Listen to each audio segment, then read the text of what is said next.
Tudo bom? Vamos começar agora a segunda aula da dinâmica Democracia, Livros e Praças. Em março, a segunda leitura dos nossos participantes foi essa daqui, o Tratado Teológico Político de Baruch de Spinoza. É fundamental compreender algo que foi muito inovador, considerando que escrito no século XVII, em 1670, o momento em que, sobretudo, a Europa vivia revoluções e guerras que acabaram por transformar muito o nosso mundo. Notem que a democracia surge em 509 a.C. e adormece por mais de 2000 anos para regressar na Inglaterra. É fundamental compreender a Guerra dos 30 Anos, a Paz de Westfália, a Guerra Civil Inglesa e a Revolução Gloriosa. Esse caldeirão de movimentos é o contexto em que esse livro foi escrito. Filho de um casal de judeus de origem portuguesa, Baruch de Spinoza nasceu em 1632, em Amsterdã. Sua família se abrigara na Holanda para fugir da Inquisição portuguesa. Desde jovem, Spinoza se mostrou um crítico da Igreja Católica e do judaísmo. Para estudiosos da sua obra, ele foi o primeiro a fazer um estudo crítico da Bíblia. Em 1656, ele foi excomungado, para usar assim um termo que todo mundo conhece, da Sinagoga Portuguesa de Amsterdã. O texto do documento de excomunhão, lido pelos rabinos mais velhos da sinagoga, é extremamente duro com um jovem filósofo que à época tinha apenas 24 anos de idade. Por exemplo, num trecho, eles diziam o seguinte: com o julgamento dos anjos e as sentenças dos santos, anetematizamos, execramos, amaldiçoamos e expulsamos Baruch de Spinoza, estando de acordo com toda a sagrada comunidade reunida diante dos livros sagrados. Quanto ódio! A partir dessa expulsão, Baruch de Spinoza passou a ter a vida muito reclusa, mas sem abrir mão das suas convicções e pensamentos.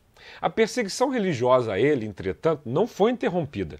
Em 1665, quando já havia começado a escrever esse tratado teológico político, o filósofo foi denunciado pelos seus inimigos como ateu e instrumento de ruína da República. Muito embora Spinoza nunca tinha professado o ateísmo, era sim alguém que creia, que acreditava muito em Deus.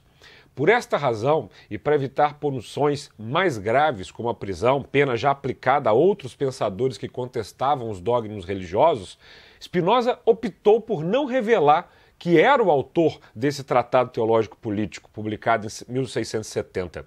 O lançamento do livro, uma candente defesa da liberdade de expressão e do pensamento, provocou reações extremadas na Holanda e em outros países do mundo. Para conservadores, o Tratado Teológico Político representava uma séria ameaça à religião. Assim, em 1674, o governo holandês proclamou um édito, no qual a obra de Spinoza era considerada perniciosa e abominável, e sua impressão e divulgação estavam permanentemente proibidos. A esta altura, Spinoza vivia em casas de amigos, em Haia, pois havia deixado Amsterdã justamente para evitar perseguições e agressões verbais dos conservadores calvinistas. Em fevereiro de 1677, aos 44 anos, vítima provavelmente de tuberculose, Spinoza morreu em Haia. Os inimigos do filósofo voltaram-se então contra a divulgação da sua obra. Em 1678, as autoridades holandesas proibiram a publicação de todos os livros de Spinoza, então editados por amigos e discípulos do pensador. Por quase 100 anos, o nome de Spinoza foi considerado maldito, embora a leitura de suas obras tenha se tornado um hábito cada vez mais difundido em universidades e grupos de estudiosos. Finalmente, na segunda metade do século XVIII, Spinoza passou a ser citado por filósofos de destaque da época, como Lessing, que se declarou seguidor do pensador judeu. Hoje, ao lado de Descartes e Leibniz, é apontado como um dos pilares do pensamento racionalista moderno. Tratado Teológico Político é citado como livro que o tornou conhecido mundialmente. É nesta obra que Spinoza defende exaustivamente a liberdade religiosa e política, usando o seu conhecimento profundo do Velho Testamento para, pela primeira vez, analisar de um ponto de vista histórico o Pentateuco, os 5 primeiros livros da Bíblia. Se os homens pudessem em todas as circunstâncias, decidir pelo seguro, ou se a fortuna lhes mostrasse sempre favorável, eles jamais seriam vítimas de alguma superstição. Ele escreveu isso aqui. Mas como se encontram frequentemente perante tais dificuldades que não sabem que decisão hão de tomar, e como os incertos benefícios da fortuna, que desenfreadamente cobiçam, os fazem oscilar, a maioria das vezes, entre a esperança e o medo, estão sempre prontos para acreditar, seja no que for. Spinoza sempre alertou que no momento de dúvida e de medo, o homem recorre a qualquer coisa. Em bom português, numa expressão que eu adoro, para quem está afundando jacaré a tronco. Se tem dúvidas, deixam-se levar com a maior das facilidades para aqui ou para ali. Se hesitam sobressaltados pela esperança e pelo medo em simultâneo, ainda é pior. Porém, se estão confiantes, ficam inchados de orgulho e presunção. Julgo que toda a gente sabe que é assim. Não obstante, eu estou convicto de que a maioria dos homens se ignoram a si próprios. Não há, com efeito, ninguém que tenha vivido entre os homens que não se tenha dado conta de que a maior parte deles, se estão em maré de prosperidade, por mais ignorantes que sejam, ostentam uma tal sabedoria que até se sentem ofendidos se alguém lhes der um conselho. Todavia, se estão na adversidade, já não sabem para onde se virar. Suplicam o conselho de quem quer que seja e não há nada que lhes diga, por mais frívolo, absurdo ou vazio, que eles não o sigam. Vocês conseguem refletir um pouco sobre isso? Quantas pessoas a gente conhece que, tomados pelos calores, pelas emoções, pelos medos, se agarram na primeira manifestação de crença possível? E esse tipo de comportamento que arrebanha muita gente é profundamente perigoso.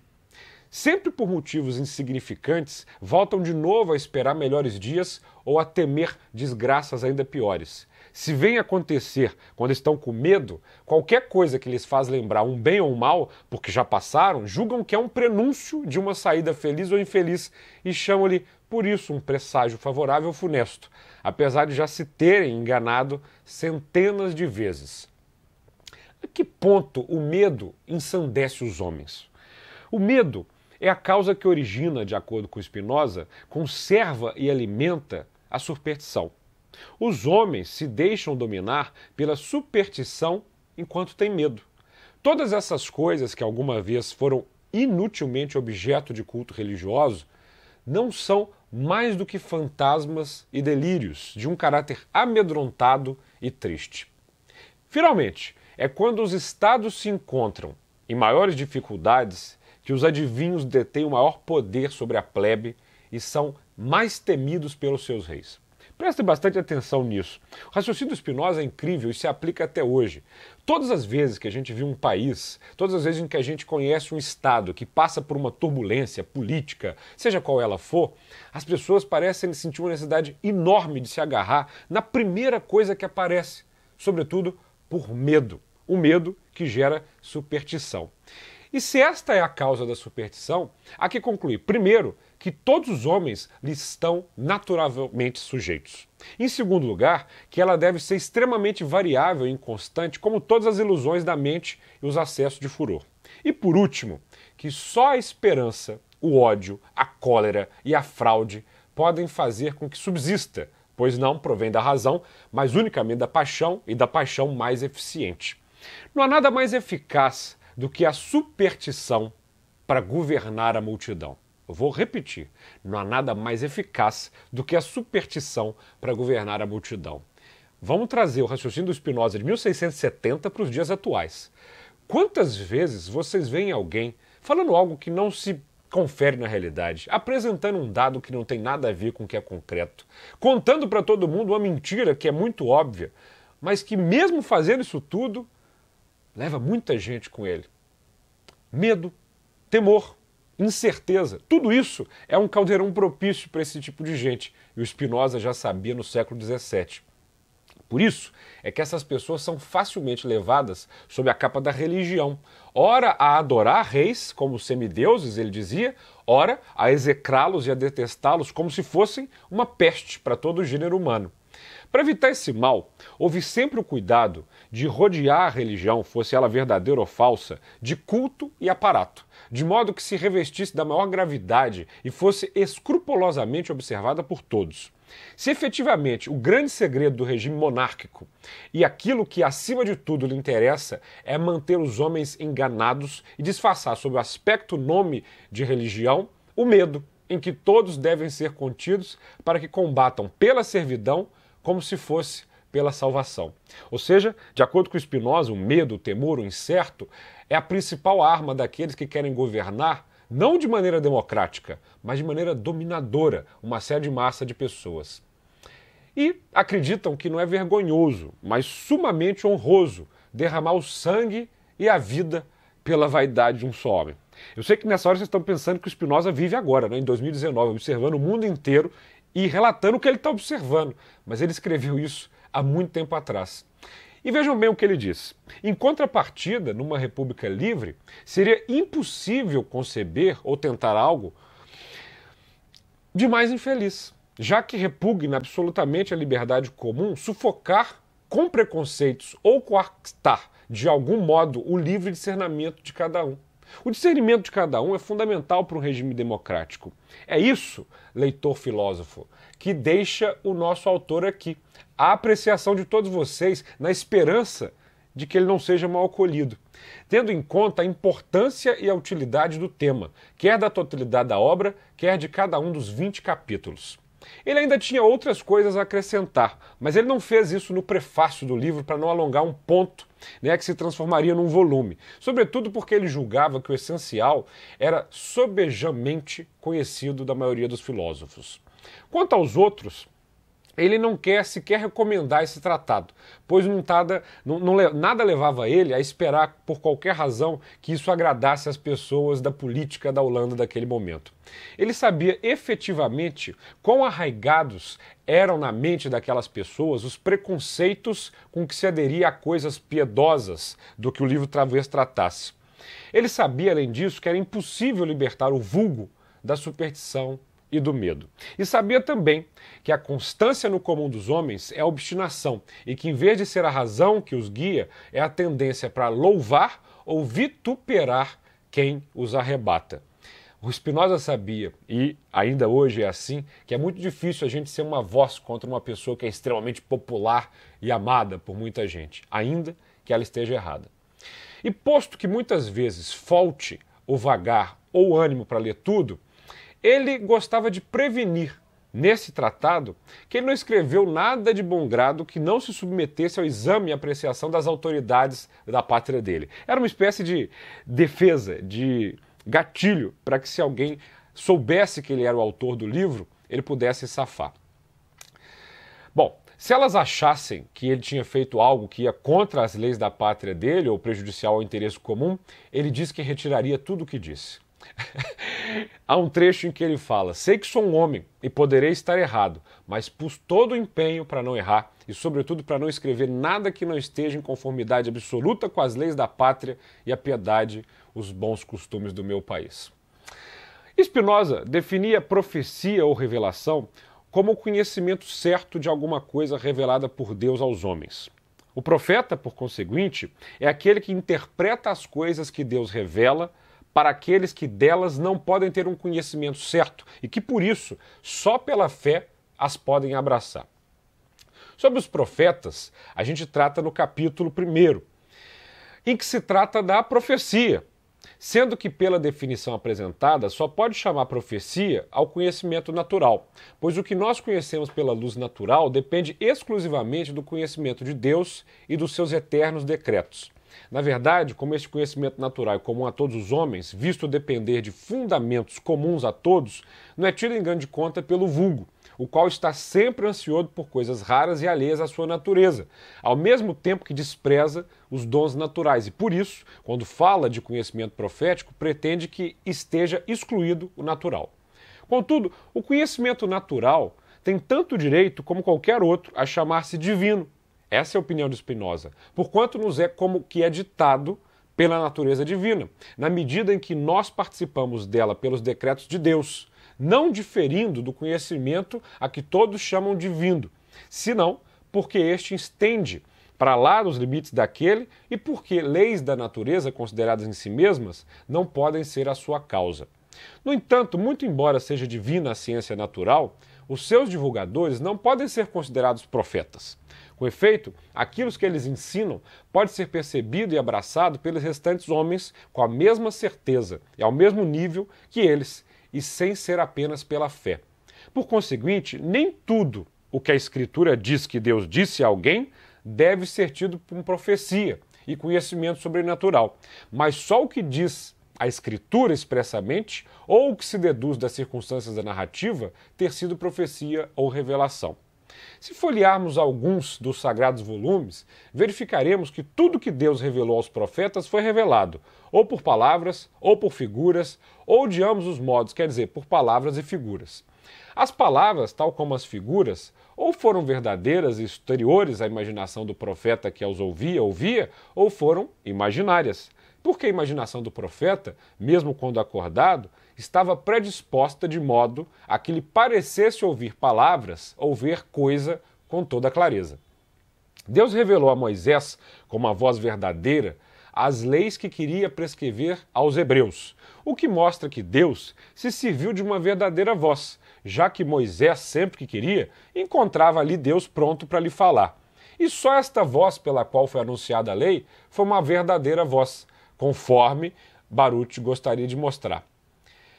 Pode-se-ia supor que fosse verdadeira a voz com que Deus chamou Samuel, pois em Samuel 1, capítulo 3, afirma-se no último versículo que Deus apareceu de novo a Samuel em Silo, porque em Silo Deus se manifestou a Samuel pela sua palavra. É como se dissesse que a aparição de Deus a Samuel consistiu apenas em que Deus lhe se manifestou pela palavra, ou dito de outro modo, não foi senão o fato de Samuel ouvir Deus falar. No entanto, porque somos obrigados a distinguir a profecia de Moisés da dos restantes profetas, é necessário dizer que essa voz ouvida por Samuel era imaginária. Gente, presta atenção nisso. Baruch Spinoza ousou dizer que um profeta estava tendo alucinações. Isso é uma das razões pela qual ele foi perseguido. O que pode se concluir, dizia ele sobre o fato, é que a voz de Eli, que Samuel costumava ouvir frequentemente, e podia, portanto, imaginar com facilidade, era a razão da confusão. De fato, 3 vezes Deus o chamou, e 3 vezes ele julgou que era Eli quem o chamava. Por outro lado, a Escritura parece indicar peremptoriamente que o próprio Deus falou, descendo para tanto do céu ao Monte Sinai, e que não só os judeus ouviram falar, como até os magnatas ouviram. E a lei revelada a Moisés, ao qual não era lícito acrescentar ou suprimir, fosse o que consistia o direito da pátria, jamais ordena que acreditemos que Deus é incorpóreo ou que não tem qualquer imagem ou figura. O que diz é que Deus existe, que se deve acreditar nele e só a ele adorar, proibindo para que eles não se desviassem do seu culto, que lhe atribuíssem ou que dele fizessem qualquer imagem. Na verdade, como eles não tinham visto a imagem de Deus, não podiam fazer nenhuma que o representasse, pois todas quantas fizessem representariam necessariamente uma outra coisa criada que já tivessem visto. Assim, quando adorassem Deus por meio dessa imagem, pensariam não em Deus, mas naquilo que ela de fato representava, prestando-lhe culto e as honras que só a Deus são devidas. A figura de Cristo, tal como por várias vezes surge na obra de Spinoza, é altamente ambígua. Em última instância, não representa qualquer papel no sistema. Sem jamais fazer uma análise do Novo Testamento como ele faz do Antigo, justificando-se inclusive por não dominar a língua grega, o Tratado Teológico Político pressupõe os ensinamentos de Cristo como religião universal da caridade e da justiça, diferente, portanto, da religião dos profetas, a qual, por decorrer no plano da imaginação, está sempre circunscrita a particularidades de lugar e tempo. À primeira vista, portanto, Cristo, para Spinoza, seria um filósofo, ou seja, alguém que possuía o conhecimento intelectual de Deus. A teoria da imaginação, já desenvolvida no livro também de Baruch Spinoza, A Ética, é continuada por uma reflexão sobre os sinais. Dado que as coisas reveladas não são evidentes em si mesmas, jamais poderão constituir ciência. Preste atenção nesse termo do Spinoza. Ele separa a religião do mundo real. Ou seja, ele confere às pessoas a necessidade e a capacidade de compreender o que está no mundo real, sem superstição, sem imaginação, mas pelos fatos. Nessa medida, a certeza que o profeta delas possui só poderá advir dos sinais que as acompanham. Estes, porém, em vez de reconduzirem os enunciados da revelação ao domínio científico, reforçam ainda mais a sua exterioridade, visto serem intrinsecamente ambíguos. Deus também faz sinais para experimentar o povo. Os prodígios tanto acompanham a verdade como o erro. Dito de outro modo, não há nenhum processo de conhecimento certo que Deus tem das coisas se transferir para os homens, a não ser pela evidência que acompanha o conhecimento natural. Dado que este, como sabemos, é a própria e única expressão do entendimento infinito.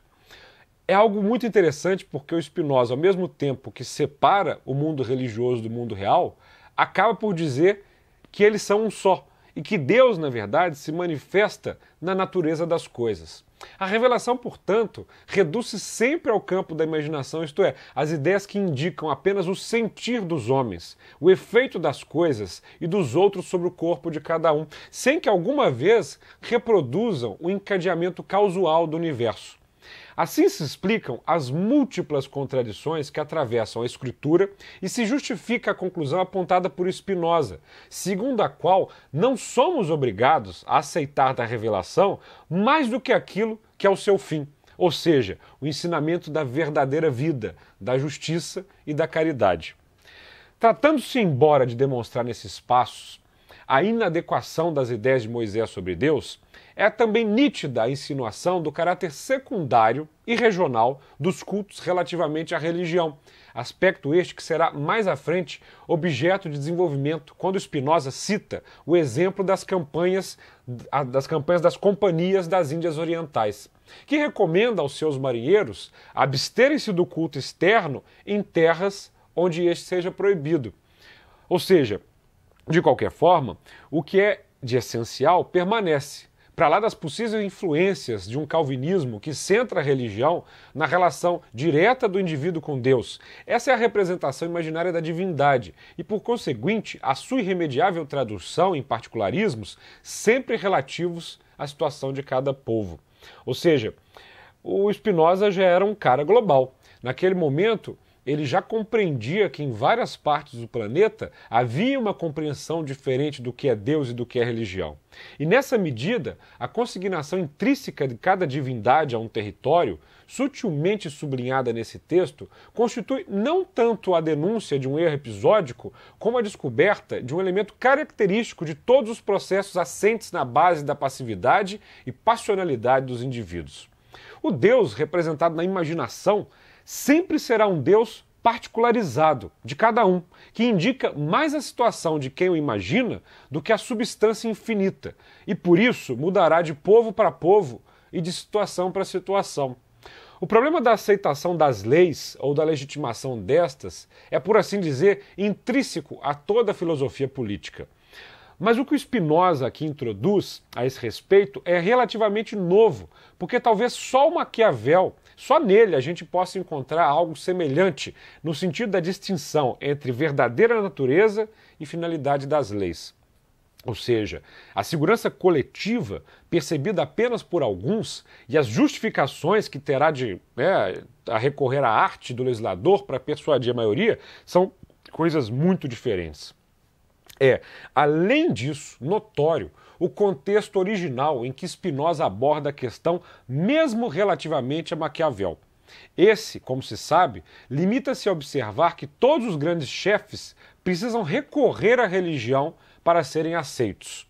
Inclusive Rousseau, que cita e comenta essa passagem no quadro Já da Soberania Popular, não vai além de uma justificativa da instrumentalização do sagrado como forma de impor o jugo da felicidade pública. O carisma de Moisés ou de Maomé, acrescenta Rousseau, não foi por conseguinte uma impostura, mas uma intuição extraordinária que consistiu em pôr na boca de Deus as decisões que eles próprios julgavam convenientes para a coletividade e que esta não poderia conceber e nem perceber. Em Spinoza, pelo contrário, não se trata de ocultar o legislador, Trata-se de juntar à finalidade essencial da lei diversos fins que a tomem operativa por serem compreendidos por todos. A influência de Maquiavel aqui termina na verificação de que o comum dos homens não capta a racionalidade da lei. A solução, portanto, não passa por metamorfosear as leis em vontade dos deuses. Ela passa por evidenciar outros tipos de bens que delas decorrem e que sejam mobilizadores dos indivíduos em geral. A concepção tradicional da justiça, entendida como verdadeira virtude interior e não como simples execução das normas, Spinoza junta o caráter de autonomia individual, que será característico do pensamento moderno. Em rigor, o justo só obedece a si próprio, porquanto conhece a verdadeira natureza das leis e as vantagens que daí colhe, decidindo-se se a cumpri-las em conformidade com o seu próprio conhecimento. Isso daqui é um manifesto pela individualidade humana. A identificação entre o entendimento e a vontade, tanto em Deus como no homem, são uma constante no pensamento de Spinoza. Até porque não há, no espírito, nenhuma faculdade absoluta de compreender, desejar, amar, tudo isso. De onde se segue que essas faculdades e outras semelhantes ou são absolutamente fictícias ou são apenas entidades metafísicas, quer dizer, universais que nós formamos habitualmente a partir das coisas particulares. Coerentemente com a distinção das leis em função da finalidade para que estão apontadas, Spinoza reduz todo o articulado ritual e moral do Pentateuco a um código do povo judeu. A partir daqui, sublinhada a distinção já apontada por Moisés e os profetas, por um lado, e Moisés e Cristo por outro, a gente tem uma percepção do autor. Diferentemente daqueles, Moisés dá ordens e não conselhos morais. Diferente de Cristo, procura fundar e manter um Estado e não ensinar a lei universal onde reside a felicidade de cada um.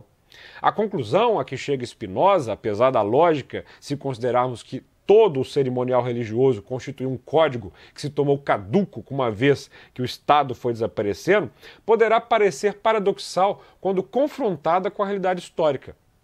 Uma vez perdida a independência, já não há, como Spinoza observa, razão para o cumprimento dos ritos.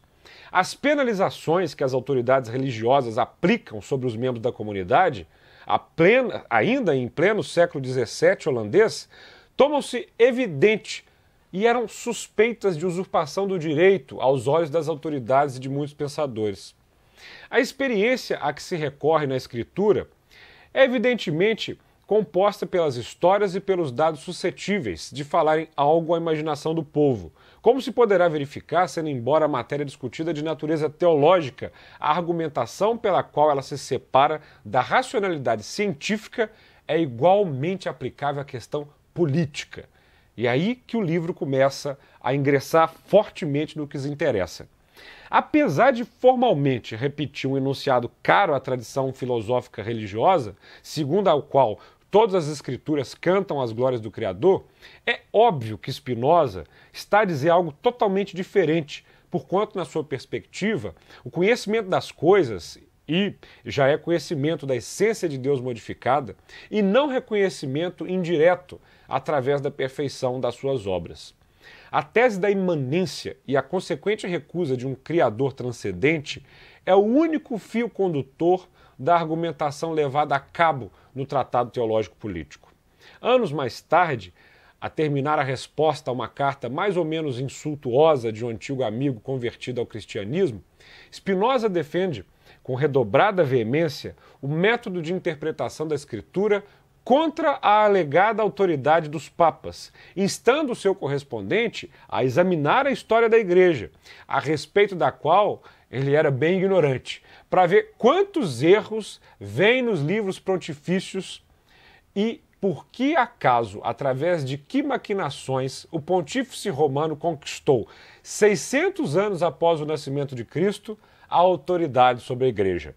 A oposição explicitada entre a escritura e a ciência assenta na distinção de cunho nominalista entre conhecimento dos fatos e conhecimento por consequência, como lhes chama Hobbes, não devendo, por conseguinte, tornar-se e tomar-se por equivalente da oposição verdade e erro. Conforme, e a gente já volta longe na história, conforme o Platão já sustentava no Meno, a opinião não deixa de ser opinião por ser verdadeira, uma vez que não está acorrentada a um princípio, uma causa, e por isso mesmo é fúgidia e não pode ser ensinada. O mesmo estatuto da opinião, fruto da experiência sensorial ou de conhecimento, por ouvir dizer, é atribuído por Spinoza à imaginação, para a qual é remetida a escritura. Rompendo com o pensamento de boa parte dos autores seus contemporâneos, que reivindicam a liberdade de filosofar sobre natureza, argumentando que a Bíblia é fonte só de conhecimentos teológicos e não científicos, Spinoza deixa a teologia sem objeto ao pretender que o conhecimento de Deus, como das coisas naturais, não dizem respeito à Escritura. Se o objetivo da ciência é a verdade e o da fé a obediência, se aquela faz por ideias adequadas, enquanto essa só contém enunciados da imaginação, a milenar tentativa de conjugar uma coisa e outra, seja por que via for, não faz qualquer sentido. Trata-se aqui, portanto, de uma recapitalização das conclusões a que chegou em matéria teológica nos capítulos anteriores.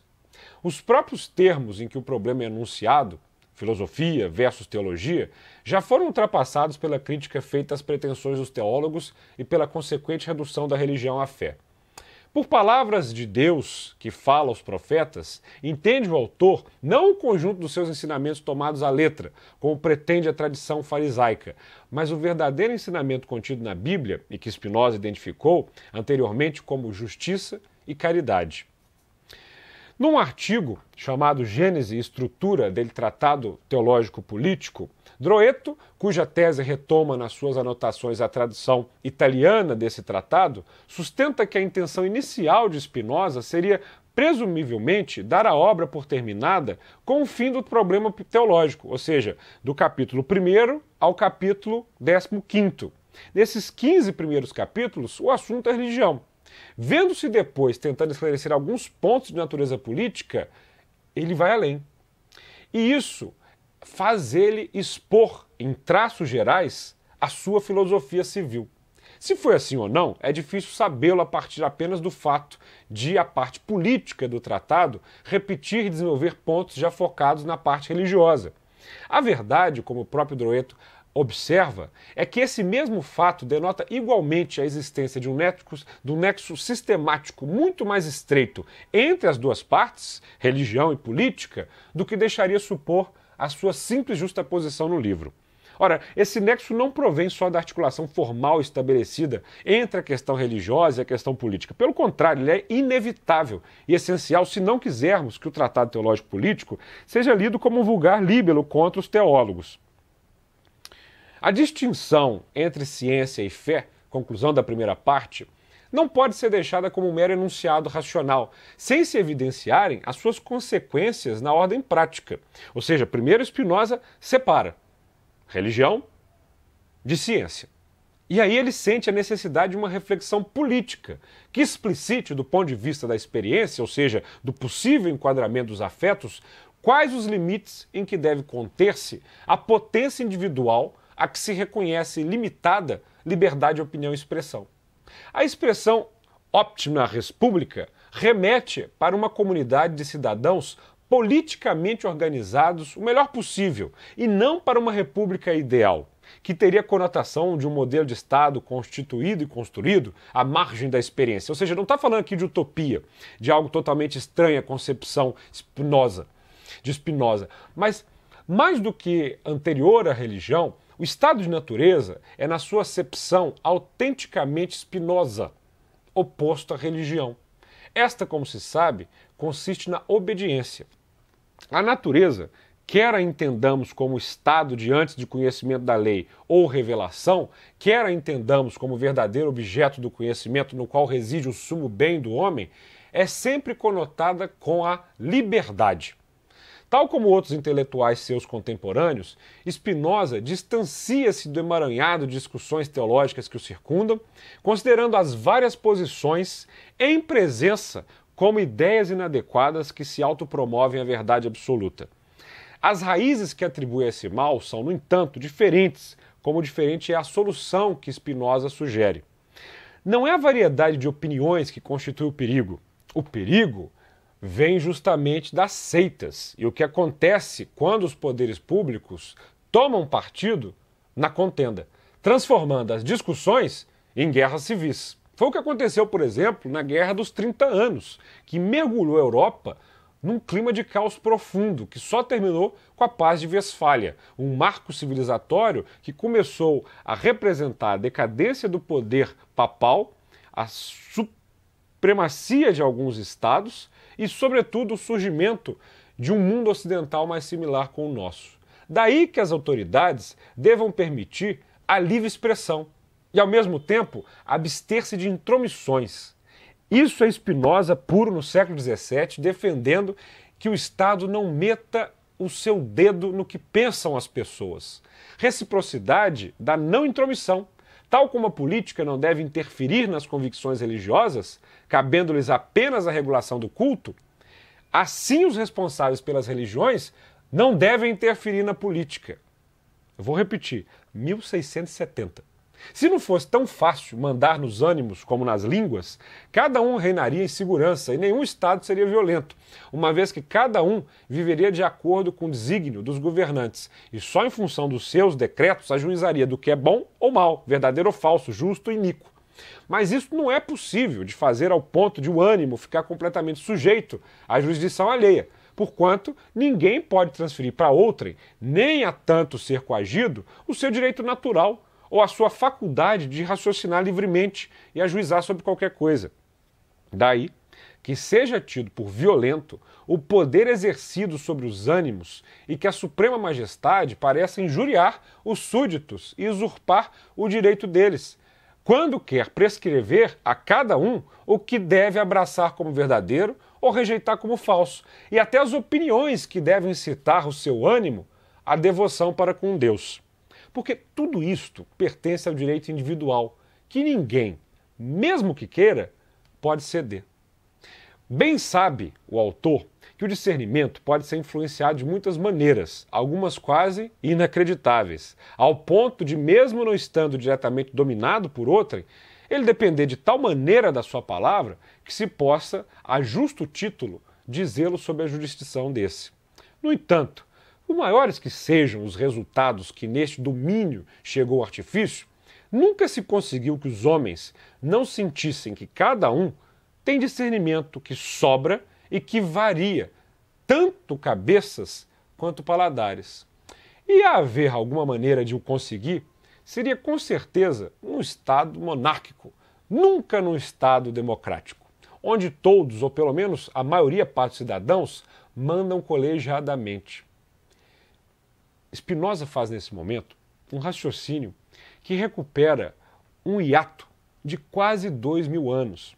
Na nossa última leitura, como vocês bem se lembram, a grande sacada da democracia ateniense é quando eles, sem nenhum derramamento de sangue, sem nenhuma guerra, pegam uma pessoa que mandavam a Atenas, essa pessoa mandava sozinha em Atenas, retiram ela e substituem isso por um modelo em que todos governam, colegialmente. Isso é o raciocínio que Spinoza atribui à maneira natural do homem encarar a vida. E ele presume que isso seja claro para todo mundo. E por qual razão isso assim acontece? Muito embora os soberanos tenham, pois, direito a tudo e sejam considerados os intérpretes do direito e da piedade, jamais eles poderão, contudo, fazer com que os homens não julguem as coisas segundo o seu próprio engenho e, nessa medida, não citam este ou aquele afeto. É certo que tem o direito de considerar como inimigos todos aqueles que não estiverem absolutamente de acordo consigo em todas as matérias. Mas nós não estamos agora a discutir os seus direitos, estamos a discutir o que é vantajoso para a natureza humana. O autor admite que tem direito de reinar por meio da violência e condenar cidadãos à morte por motivos mais fúteis. Ninguém, todavia, pretenderá que tal possa fazer-se sem ir contra o que julga a reta razão. Ou seja, Spinoza, nesse momento, diz que na cabeça de todo tirano reside a noção da mentira na qual ele vive.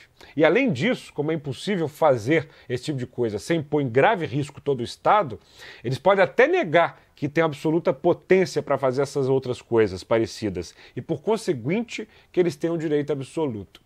Portanto, se ninguém pode renunciar à sua liberdade de julgar e pensar o que quiser, e se cada um é senhor dos seus próprios pensamentos por superior direito da natureza, segue-se que jamais será possível, numa democracia, tentar sem resultados funestos que os homens, apesar de terem opiniões diferentes e até opostas, não digam nada que não esteja de acordo com aquilo que prescreve o soberano. Nem os mais avisados conseguem guardar silêncio, quanto mais a plebe. Os homens têm habitualmente o vício de confiarem uns aos outros as suas opiniões, ainda quando seria preferível ficarem calados.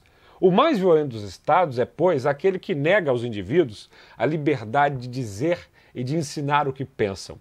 Pelo contrário, aquele onde essa liberdade é concedida a cada um, esse é um estado moderado.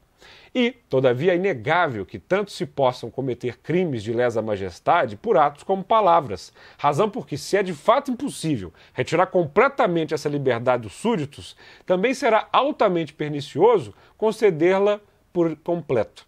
Sendo assim, compete-nos aqui averiguar em que medida ela pode e deve ser concedida a cada um sem prejuízo da paz da República e do direito soberano. Esse é o principal objetivo audacioso do Spinoza: encontrar um meio termo para que seja, através da liberdade da expressão, construída a democracia. Os fundamentos que ele coloca resultam como uma evidência de que o fim último não é dominar nem conter os homens pelo medo e submetê-los a um direito alheio. É, pelo contrário, libertar o indivíduo do medo, a fim de que ele viva, tanto quanto possível, em segurança. Isto é, a fim de que ele preserve o melhor possível, sem prejuízo para si e para os outros, o seu direito natural de existir, de pensar e de agir. O fim do Estado, da República e do regime democrático que ele defende não é fazer os homens pensarem, né, de forma tolhida, não é fazer os homens passarem de seres racionais a bestas. É, pelo contrário, fazer com que a sua mente e o seu corpo exerçam em segurança as respectivas funções e que eles usem livremente a razão e que não se degladiem por ódio, cólera ou insídia. Nem sejam intolerantes uns para com os outros. O verdadeiro fim da república, da democracia que o Spinoza defende é, de fato, a liberdade. E nós vimos também que para construir essa república, essa democracia, essa liberdade, é necessário uma só coisa a saber: que todo o poder de decidir esteja nas mãos ou de todos, ou de alguns, ou de um só. Na verdade, como o livre juízo dos homens é extremamente diversificado e cada um crê que só ele que sabe tudo, sendo impossível que todos tenham respeito de tudo, a mesma opinião e falem uma só voz, é impossível viver em paz se cada um não renuncia ao direito de agir um pouco de acordo apenas com o que lhe dita a sua mente. A única coisa, pois, a que o indivíduo renunciou foi o direito de agir segundo a sua própria lei, não ao direito de raciocinar e de julgar. É nesse momento que o Spinoza apresenta algo que nós, estudantes de direito, advogados, professores, sabemos muito bem, que é o papel do Estado, a limitação do Estado e onde é que ele deve ir e onde ele não deve ir. Porque Estado algum, em tempo algum, consegue, ainda que queira, limitar e impedir o pensamento. Ele pode até não ser exposto, mas ele nunca é impedido. Por isso, ninguém pode agir contra as determinações do soberano sem lesar o direito deste, mas pode pensar, julgar e, por conseguinte, dizer absolutamente tudo, desde que se limite só a dizer ou ensinar, como defende o Spinoza, o seu parecer pela razão, sem fraude, cólera, ódio ou intenção de introduzir, por sua exclusiva decisão, qualquer alteração na República. Suponhamos, por exemplo, que alguém demonstra que determinada lei é contrária à reta razão e, em consequência, considera que ela deve ser abrogada. Se essa pessoa submeter o seu parecer à apreciação Por que não? E se isso tudo acontecer, ele vai se abstiver, entretanto, de qualquer ação contrária ao que está prescrito na mesma lei. E nesse caso, se ela tem, sem dúvida alguma, tanto mérito na República como qualquer cidadão exemplar, a lei pode mudar. Mas se, pelo contrário, o fizer para acusar de iniquidade o magistrado e o tornar odioso aos olhos do povo, ou se tentar subversivamente revogar essa lei ao arrepio da vontade do magistrado, então ele é um agitador e um rebelde. Spinoza, portanto, defendia, sem saber, uma espécie de Estado democrático de direito, onde o que está firmado em lei pode até mudar, mas respeitando as regras para que essa mudança ocorra. Vemos assim em que medida um indivíduo pode dizer e ensinar aquilo que pensa, sem perigo para direito e autoridade do soberano, isto é, sem perigo para a paz da República. Basta que lhe deixe a faculdade de decidir tudo quanto se deve fazer e não pratique nenhuma ação contra as suas ordens, ainda que tenha muitas vezes de agir contra aquilo que se julga bom e professa ser bom. Mas ele volta à questão. Ele vê que a partir dos fundamentos da República e da democracia, em que medida pode cada um gozar de liberdade de opinião sem ferir o direito da coletividade do soberano. Mas se pode, a partir daí também, determinar sem dificuldades quais as opiniões que na República são subversivas, aquelas, evidentemente, cuja aceitação implica a imediata cessação do pacto pelo qual cada um renunciou ao direito de agir ao seu próprio arbítrio. Isso é genial para um cara da época dele. Ou seja, vejam que ele nota que o ser humano, o indivíduo, ele não abre mão de ser si próprio. Ele mantém a sua individualidade. Todavia, ele, de certa forma, abre mão de refletir sobre o que pode fazer o tempo inteiro, ou seja, ele abre mão de uma liberdade completa para preservar uma liberdade mínima em coletividade.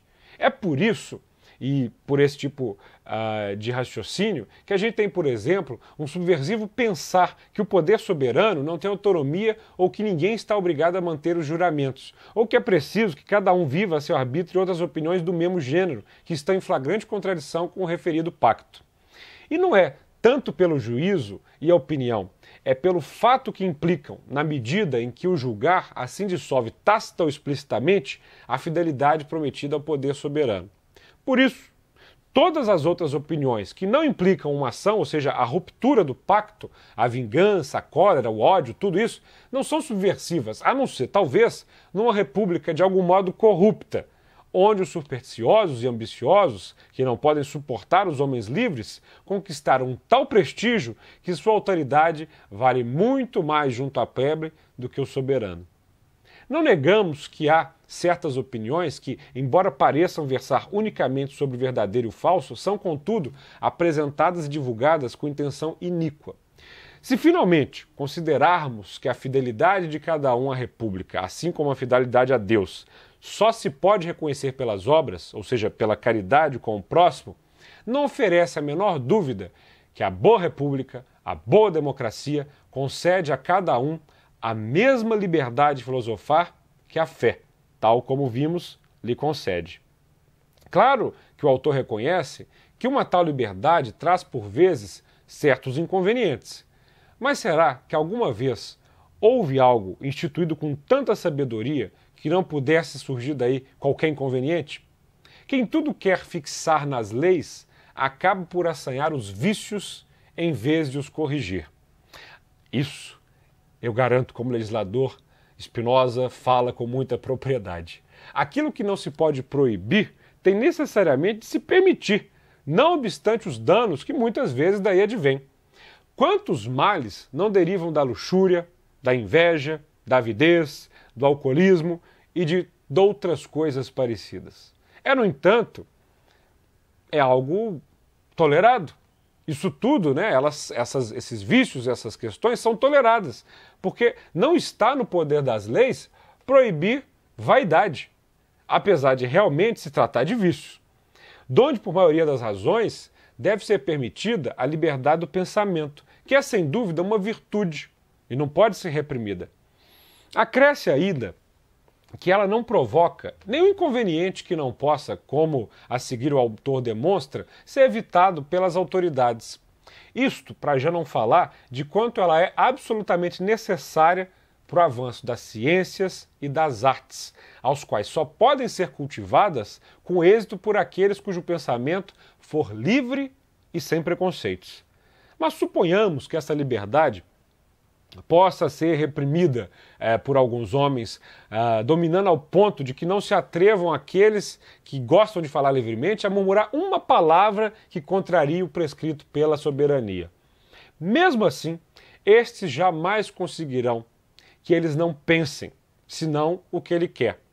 O que iria necessariamente acontecer é que os homens pensariam uma coisa e diriam outra, corrompendo-se e, por conseguinte, estragando uma fidelidade imprescindível na democracia e na república, e fomentando a adulação e a perfídia, coisas abomináveis, e daí as fraudes e as deteriorações de todas as boas maneiras. Baruch de Spinoza faz um aviso. Se um Estado tenta oprimir o seu povo, tenta impedi-lo de pensar livremente, tenta guardar numa caixinha o que todo mundo pensa, isso corrompe a sociedade. Isso degenera a sociedade. Longe, porém, disso acontecer, ou seja, de todos limitarem a dizer o que está predeterminado, quanto mais se procura retirar aos homens a liberdade de falar, mais obstinadamente eles resistem. Os homens, na sua maior parte, são constituídos de tal maneira que não há nada que eles menos pacientemente suportem do que verem tidas por crime as opiniões que julgam verdadeiras e consideram delito aquilo que estimula a piedade para com Deus e para com os homens. Daí, detestarem as leis, atreverem-se a recorrer à força contra o magistrado e julgarem que a coisa mais honesta e não uma vergonha fomentar com tal pretexto sublevações e intentar qualquer espécie de crimes. Sabendo, portanto, que a natureza humana é assim constituída, segue-se que as leis em matéria de opinião concernem não aos criminosos, mas aos homens livres, e são instituídas não tanto para reprimir os maus, como para irritar as pessoas de bem, além de que não podem manter-se sem um grave risco para o Estado. Acresce que tais leis são de todo inúteis. Com efeito, quem acredita que são corretas as opiniões que as leis condenam, não pode obedecer essas mesmas leis. Quem, pelo contrário, as rejeita como falsas, considera um privilégio as leis que as condenam, e eles sentem-se por isso de tal maneira triunfantes que o magistrado, mesmo que queira, já não consegue depois revogá-las. Na verdade, se os homens não alimentassem a esperança de pôr do seu lado as leis e o magistrado, de triunfar dos seus adversários com o aplauso do povo e de alcançar as honrarias, jamais se bateriam com tanta crueldade que lhes subiria a cabeça com tanto furor. Quanto mais, não valeria conter a ira e o furor do povo, em vez de estatuir leis inúteis, que só podem ser violadas por aqueles que prezam as virtudes e as artes, e reduzir a república e a democracia a uma situação tal que é incapaz de defender os homens livres. Que coisa pior pode-se imaginar por uma república e uma democracia do que serem mandados para o exílio como indesejáveis, homens honestos, só porque pensam de maneira diferente e não sabem dissimular? Haverá algo mais pernicioso do que ter por inimigos e condenar homens à morte, não por praticarem algum crime ou malfeitoria, mas por serem de engenho liberal e fazem de cada cadafalso, que é terror dos maus, um teatro belíssimo onde se exibe para a vergonha da majestade insigne o mais sublime exemplo de tolerância e de virtude? Porque os que sabem que são honestos não têm como os criminosos, medo da morte, nem imploram clemência, na medida em que não os angustia o remorso de qualquer ato vergonhoso, consideram que é honesto e não um suplício morrer por uma causa justa e glorioso da vida pela liberdade. Que exemplo poderá então ficar da morte de pessoas assim, cuja causa os fracos e os de ânimo impotente ignoram, e os revoltosos odeiam e os honestos amam? Ninguém certamente aí pode colher exemplo algum, a não ser para imitar ou pelo menos admirar. Se quiser, pois, que se aprecie a fidelidade e não a bajulação, o que o soberano precisa manter intacto, sobretudo no poder, e para que ele não seja obrigado a ceder a uma revolta, ele terá necessariamente de se conceder a liberdade de opinião, e governar os homens de modo a que, professando embora publicamente opiniões diversas e até contrárias, vivam, apesar disso, em concordância. E não há dúvida de que esta maneira de governar é a melhor e a que padece de menos inconvenientes, porquanto é a que mais se ajusta à natureza dos homens. Spinoza deixa claro, nesse momento, que a democracia não é só desejável, ela é a forma mais próxima da nossa natureza. E com efeito, no Estado democrático, que é o que mais se aproxima da nossa individualidade, como ele mostra no livro, todos se comprometeram pelo pacto a agir em conformidade com o que for comumente decidido, mas não a julgar e a racionalizar. Quer dizer, como é impossível os homens pensarem todos do mesmo modo, concordaram que teria força de lei a opinião que obtivesse o maior número de votos, reservando-se, entretanto, a autoridade de abrogar quando vissem que havia outra melhor. Na democracia, Spinoza explica, há a possibilidade de evolução. Assim, quanto menos liberdade de julgar se concede aos homens, mais nos afastamos do estado mais natural e, por conseguinte, mais violentamente se governa. Por outro lado, e para que fique claro que essa liberdade não origina quaisquer inconvenientes que não possam ser evitados só pela autoridade do governo, e de que só ela pode impedir os homens de, professando, embora opiniões contrárias, se lesarem uns aos outros, os exemplos não faltam. E nem precisamos ir buscar muito longe.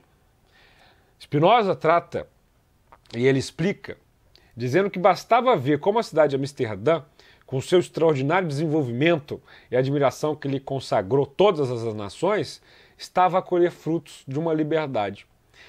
De fato, nesta florescente república holandesa e notabilíssima cidade Amsterdã, todos os homens, seja qual for a sua nação e a sua seita, viviam na mais perfeita concórdia. E para fazer um empréstimo a alguém, a única coisa com que se preocupavam é saber se ele era rico ou pobre. E se costumava agir de boa ou de má fé, ou seja, se ele ia pagar. Quanto ao resto, a religião, a seita, o que eles pensavam, nada disso lhes interessava, visto não contar rigorosamente nada perante o juiz para se ganhar ou se perder uma causa.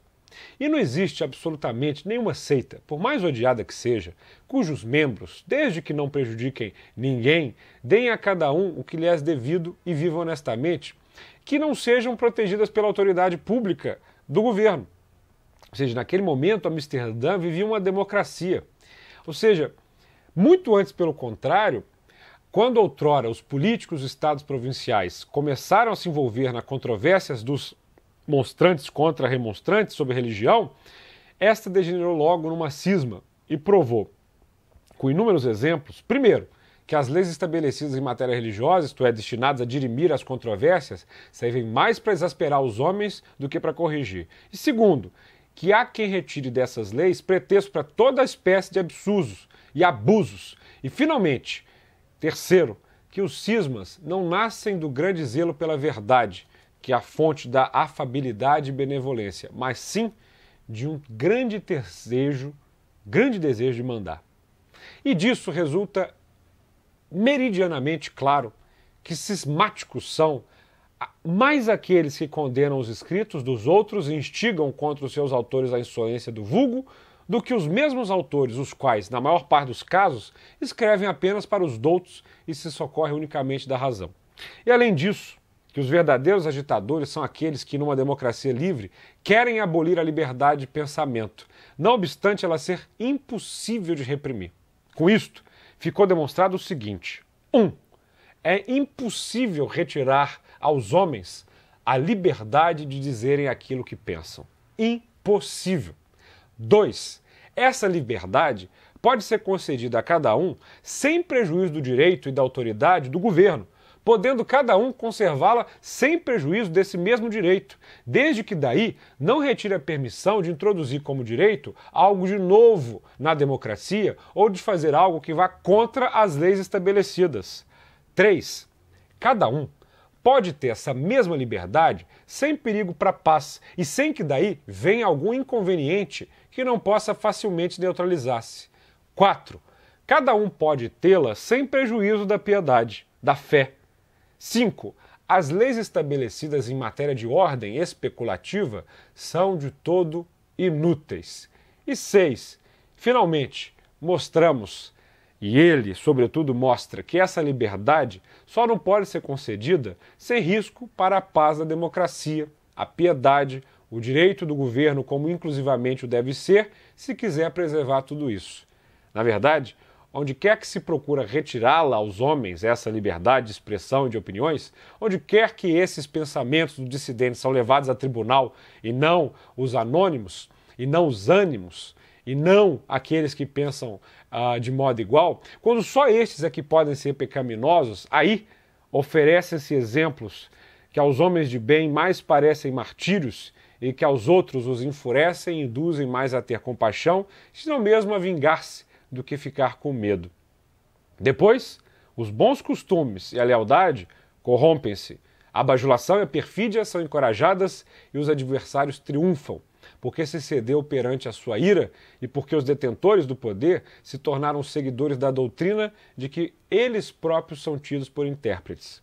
Daí que tenham a ousadia de lhes usurpar o direito e a autoridade, e não corem de vergonha quando se gabam de ter sido diretamente eleitos por Deus e de que os seus próprios decretos são divinos, enquanto os do soberano são simplesmente humanos, razão pela qual estes se deveriam subordinar aos decretos divinos, ou seja, o deles próprios. Tudo coisas que ninguém o pode ignorar, são contrárias ao superior interesse da democracia. Conclui-se, portanto, com Spinoza, que não há nada mais seguro para a república, para a democracia, para o regime mais natural aos homens, do que restringir a piedade e a religião unicamente à prática da caridade e da equidade e limitar o direito do governo, tanto em matéria sagrada quanto profana, aos atos, deixando a cada um a liberdade de pensar aquilo que quiser e de dizer aquilo que pensa. E é tudo quanto tinha a intenção de expor nesse tratado Baruch de Spinoza. Algo incrível, atual, ainda mais no que vive o mundo. E ele advertiu expressamente que nada do que ele escreveu de bom grado nesse livro não deveria ser submetido ao exame ou ao julgamento do governo da Holanda em que ele vivia. E se eles achassem aquilo alguma coisa contrária às leis pátrias ou prejudicial ao bem comum, ele próprio regressaria e diria que nada disso teria dito. Ele sabia admitir que podia ser um homem que, de alguma forma, podia ter se enganado, mas ele fez de tudo para não errar. Se dedicou a essa obra para escrever com total conformidade com as leis da Holanda em que ele vivia, em conformidade com a piedade e em conformidade com os bons costumes. Para quem enxerga Spinoza de hoje, pode até parecer que se tratava de uma pessoa que abandonou a religião para se tornar um ateu e tentar, de forma arrogante, reinterpretar as escrituras. Mas ele sempre manteve a sua crença em Deus. Não num Deus malvado que punia ou determinava o futuro dos homens, mas num Deus que era a própria natureza, cujas regras não eram necessariamente confrontadas, mas entendidas por ele. E essa defesa profunda da liberdade de expressão, essa defesa profunda de que os governos não devem tolir o livre pensar das pessoas, e essa defesa profunda de que a natureza do indivíduo convergia para a democracia, é uma lição preciosa para todos nós que não queremos ser analfabetos democráticos e para todos nós que, em tempos como os atuais, defendemos e devemos defender sempre a capacidade de pensar livremente como sustentáculo fundamental a um regime democrático que garante a todos nós uma vida muito melhor.